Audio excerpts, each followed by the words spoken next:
I study Russian ritual and legend. Vernacular. My name is Shane's wife. Me and my wife, we go around and investigate paranormal places. We do homes.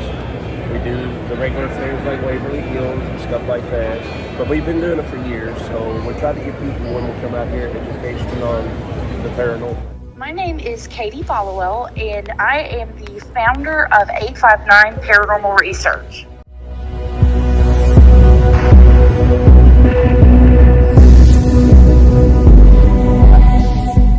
Well, the reason why I'm interested in the paranormal is when I was about 60 years old, I saw my first apparition, full body, just like me and you standing here. He woke me up, he was standing at the doorway of our room, and it was awesome. And that interested me for being at 60 years old and up until that.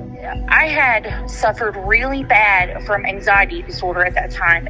I would get so scared watching ghost hunters that I would be shaking, but they seemed so happy.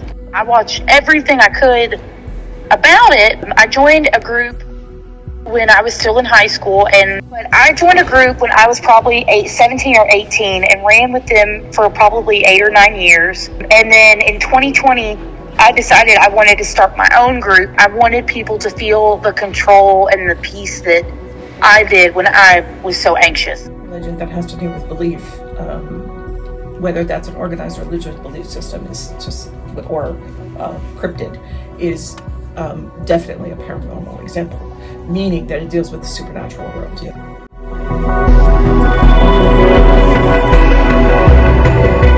I believe that people believe. And if people are telling me that this is their reality,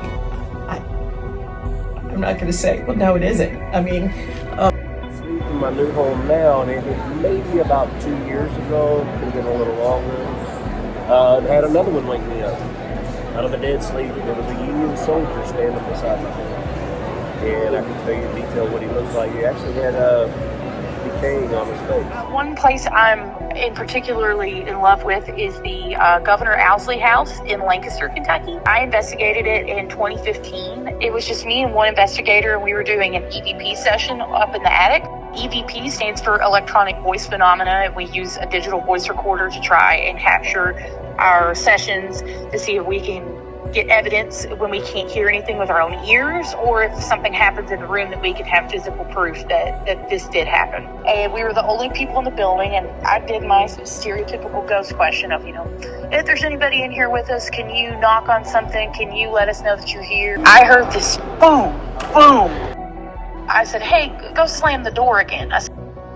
We couldn't recreate the sound, so I asked again, okay, well, if that was you, can you do it again for me? And it got closer.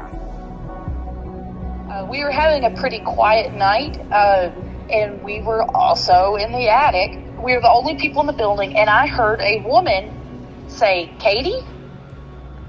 Very loud. It was from I genuinely did not think it was paranormal. I ran down the stairs and was like, hey, she wasn't in the building. She was at Rupp Arena. So I don't know who called my name, who knew my name.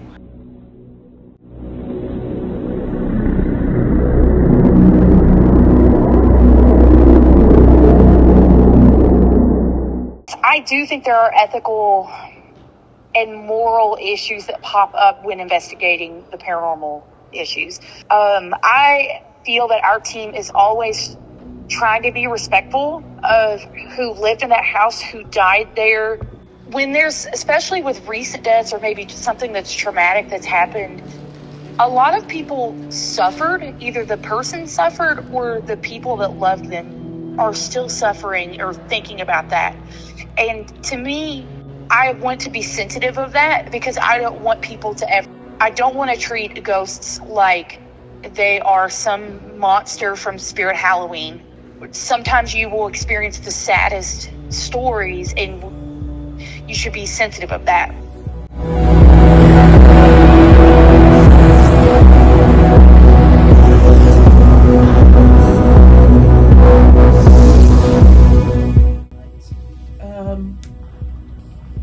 Nobody ever uniformly accepts a legend, but that doesn't give less power to the story. That is, even in the United States, when we tell each other these contemporary legends, very often we will dismiss them out of hand and say, that couldn't have happened, that's not real. But it affects the way we think about the world. Knowing what we know because of legend makes us change our behavior, or can potentially make us change our behavior. So it is a warning about the way the world works that makes us concerned. And so we rely on them in order to navigate.